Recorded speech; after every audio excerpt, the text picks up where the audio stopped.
probably the best Indians left in the continent. The best, and they really are doing that, are doing exactly that.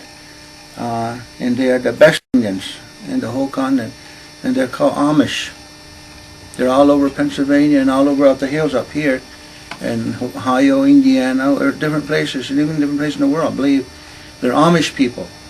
And they're living the way a Mohawk's supposed to live, the way a Lakota's supposed to live. And they're pretty successful, and they're pretty happy too.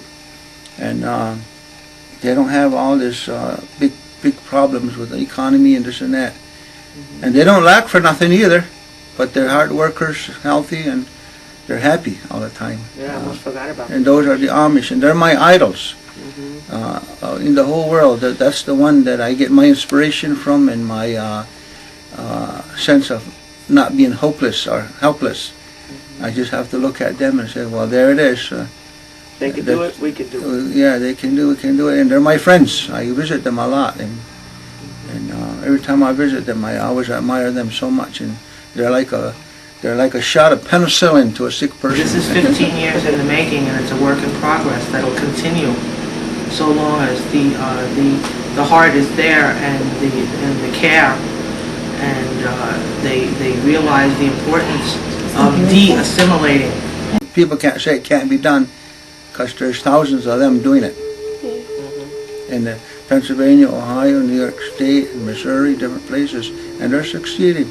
And it's probably, well, life is difficult anyways, because if you don't work in a garden and cultivate your corn and weed your garden every day, and it's a hard work, then you'll get no corn. So everything that's life is hard, and it's an effort. You gotta do. If you don't, you're gonna starve, or you're gonna be a parasite. So hard work is not the problem. It's just that it needs people to unite it together and pull together and have the same cause, be spiritually or physically or whatever, or the combination of the two, which what the Amish have. They're spiritual, they're physical, and they're emotional all together. And so when they endure, they're enduring together. And so the things they have to endure doesn't seem like it's anything big, because they're doing it together, and it's fun. Work becomes fun when it's together. This is his vision, his long-term vision, and I really believe in that vision. So that's why I'm here to help out. And there's like hundreds more like me, out there that know that this is going to work, and when they come, they help. Well, we want to reinvent the Indian, okay? But not the way they do it in Hollywood. It's not that way. That's why the Discovery Channel business, that has to be nipped in the bud, so it doesn't keep propagating the same stereotypes, not according to someone's view who really has no idea.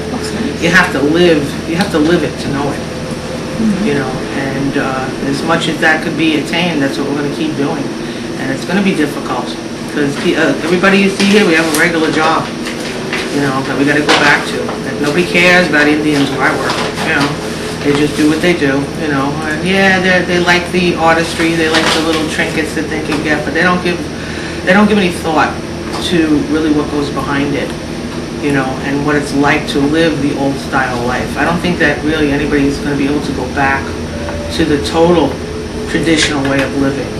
Not nowadays, but we can give it a good shot to strike that balance. And it's possible.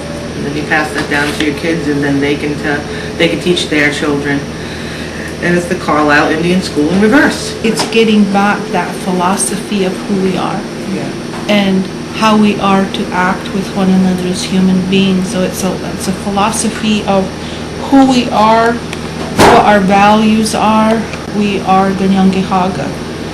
I'm a North American Indian. I am not a Canadian, I am not an American, but I have rights in both countries as being First Peoples in this continent. We're still, after all this time, trying to counter all of the misconceptions that are out there, all the misinformation. There's plenty of information for people who want to know about Haudenosaunee people. But it depends on what you want to know. don't come here with expectations. You have to, because your mind will be shaken up. That's what the Haudenosaunee called it, mind shaking up, because it's not like you thought it would be, you know, and anything could happen on any given day. You gotta come to the festival. I would love to. I saw it's coming. It's in 2000. Yeah, every year we have it. We've been having it for the last 15 years. That's the major fundraiser for this place. And we have vendors, we have performers, educational booths, you know, on making Haudenosaunee food. We have the dancers as well, you know, to show the different dances. And it's audience participation. You don't just spectate. You can get up and dance with them if you want, and they'll invite you in. It's fun, Cool. especially the alligator dance and the duck dance. I love that one.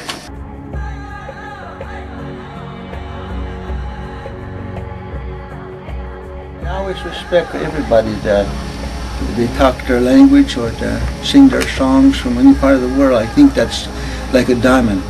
Everybody, every ethnic group that has their identity, their language, and their cultures, and their spiritual beliefs, to me, are diamonds.